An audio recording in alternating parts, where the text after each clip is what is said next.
My journey with leaving Islam started from a really young age.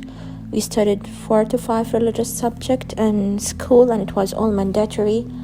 And it wasn't a matter of leaving or questioning. The journey started with asking myself questions and trying to find justification of a lot of the scripts in Quran, a lot of the hadith by the Prophet Muhammad. So from the beginning, it felt like it's a very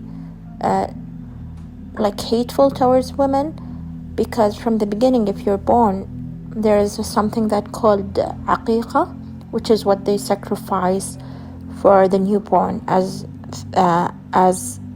thanking God. So if you're like a man, if you're a male born, you get like 2 lambs, but if the newborn is female, only 1 lamb to be sacrificed. And then there were a lot of script about like how it's the religion, how a woman is half-brained only, and your testimony in court is equal to 1 man testimony is equal to 2 women testimony, because they said in the script that a woman can't forget, so the other one can remind her. And then if you are inheriting money, you inherit half of it. You don't inherit the whole thing. And a lot of women in the Middle East, they're actually working, and they are the main, at least in my country, they are the main provider for the living. In my country, at least, most of the women are the main financial provider for their families. So it didn't make any sense why at the end, when my father or husband dies, I will only inherit half of it, half of the money and like everything. So I started like trying to find justification. There is a lot of new Muslim scholars who started making justification for why the Prophet married like a 9-year-old girl. So they started doing calculation and trying to tell, well, she was 18, she wasn't that young. But the hadith is very clear that he married her in a young age, and he had sex with her when she was 9. So in the hadith, he married her when she was 6 years old, and he had sex with her. And he waited till she had her period, allegedly. So when she was 9, he had sex with her.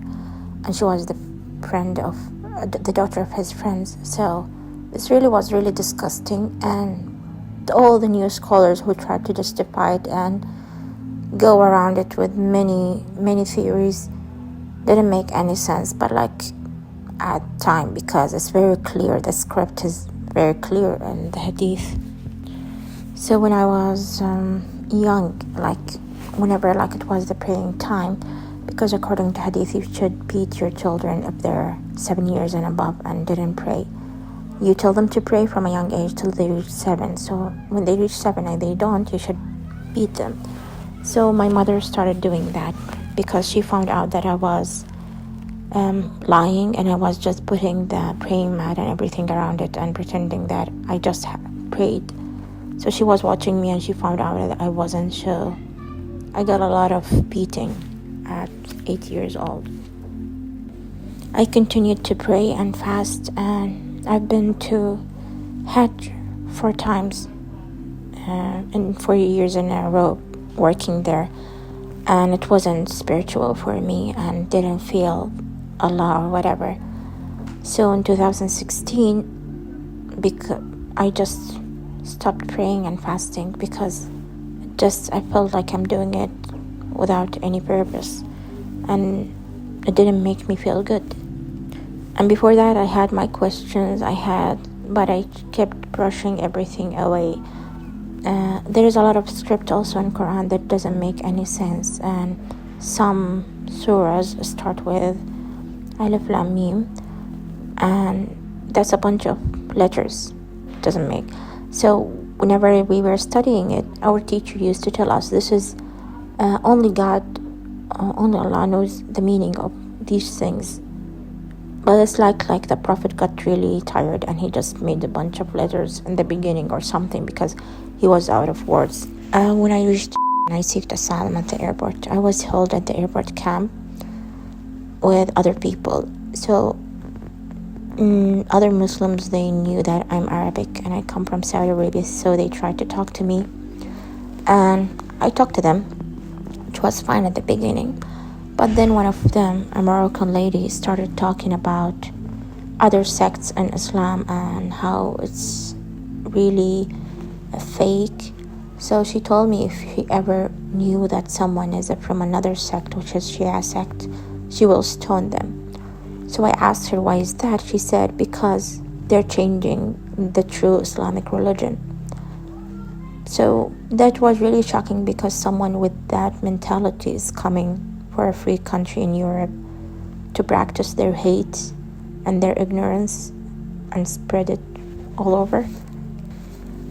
They kept asking me if I had tattoos. One guy told me, I'll give you some advices. Do not ever drink, because alcohol will lead you to a lot of mistakes in your life, and I'm only giving you that advice because you're a woman. If you're a man, I wouldn't do that, but you're a woman, you have a lot to lose.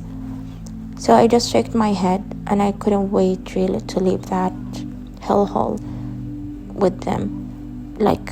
Only one of them was really reasonable and had a stand against the bullshit they were saying, but the rest, they were saying it like it's fact, yes, other sects are fake and other sects should be killed. So if a Muslim thinks someone from another sect who's practicing the same religion in a slightly different way should be stoned, what do you think they think about other people from really totally different religion or without any religion?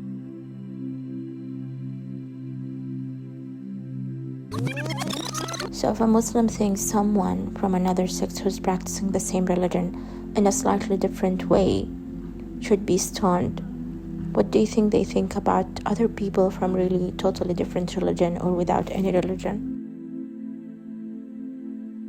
I was being atheist in secret for a long time, from 2006, before 2016, but I started saying I'm an atheist on 2016.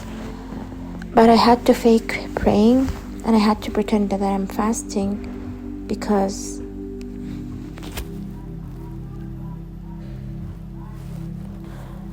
I was trying to avoid punishment or questions. But that was really taking a lot of effort, and it was getting really stressful for me. I had also other reasons why I left the country. It was blackmailing, sexual harassment, and I had to leave because it wasn't safe anymore. Also, coming to this camp here was an eye-opening, because people, they don't care about all the things they were provided. People take the aids and everything for granted. They don't maintain the place clean. They just wait for the housekeeping. They write Islam everywhere in the camp walls, so it's like a Muslim colony here. They just harass others. I've been asked where am I leaving, but I didn't answer because I was a woman and I was going outside, so two men behind me were shouting in Arabic, where are you going? So it's really very sickening. A lot of them, they've been here for 6 months and they didn't even take any effort to learn the language or at least understand the culture. Everyone here keeps saying are racist and scumbags, but at the same time they're not taking any effort to respect anyone, which really saddened me because I'm being in the same category as others who come with a really fucked up mentality and who actually want to just use the country for the money. In my country I had to wear a veil in front of my family, but at work I was wearing a headscarf behind their back. My mother knew, but my father didn't know that I was wearing only a headscarf and showing my face, because your face is equal to your genitalia in Saudi Arabia and most of the conservative families, which is really sickening. Leaving the religion,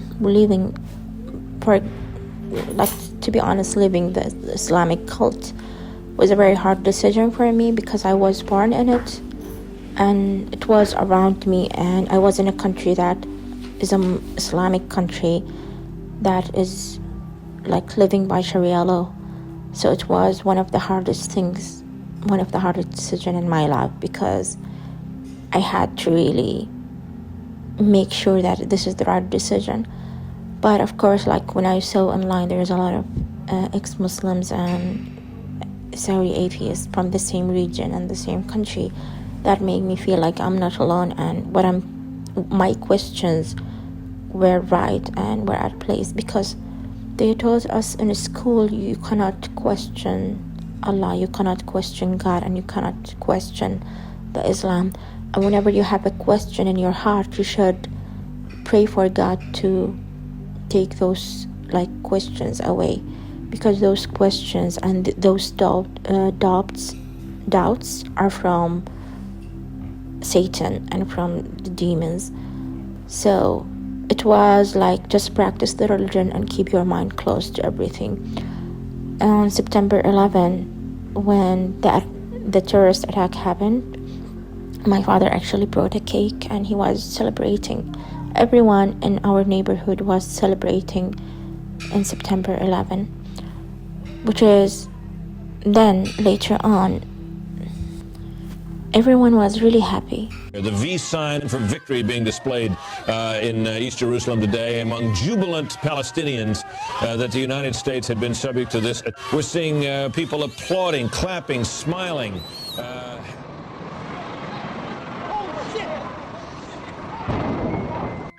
I initially celebrated the attacks, and I heard on the radio that this happened, and I immediately said, Allahu Akbar. Bruh. I remember talking to people who were defending it. Oh, really? Yes, yes. And they were saying, that these people had voted for the kufr system, so therefore they were guilty.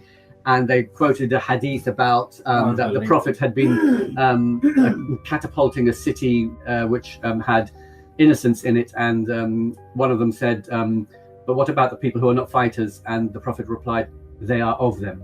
Did you hear as much from Muslims when you were a Muslim? And in what countries did you hear that? Every country that I was in around Muslims, there was a portion of them that celebrated terrorism, even the ones that were moderate and assimilated and didn't wear hijab even. But what really surprised me the most was the Muslims in the UK, in England and Scotland, and in the US, in Chicago, in Texas. It really shocked me, the moderate Muslims that I was around, that really supported terrorist activities, or not all of them, but a lot of them, and or has silently supported it. To the non-believers and to the kafir, they wouldn't say anything. Between us, they would say, Allah commanded it, it happened, it's not so bad. And we were happy that the infidels took what they deserve, and this is from God. An airplane, a 727 just ran into the building. So how someone with that mentality, this is what I've been taught at school at 14 years old. This is what everyone in Saudi was taught at school. And a lot of Arabs also, and a lot of terrorists, they came from Saudi Arabia, and they came from Islamic religion. I encourage other Muslims to ask questions and seek the answers by themselves. Do not pray for Allah to take those questions away. Doubts and questions are normal. This means that you're thinking and you're looking for answers. So ask questions, look for answers, and make your decision. But for me, Islam was the worst thing that I had to live through. And finally, I'm almost free. And I couldn't do it any other way.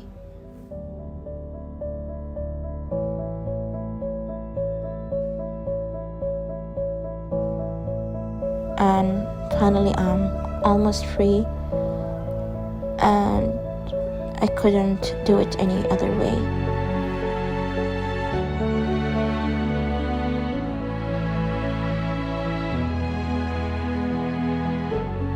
And finally, I'm almost free, and I couldn't do it any other way.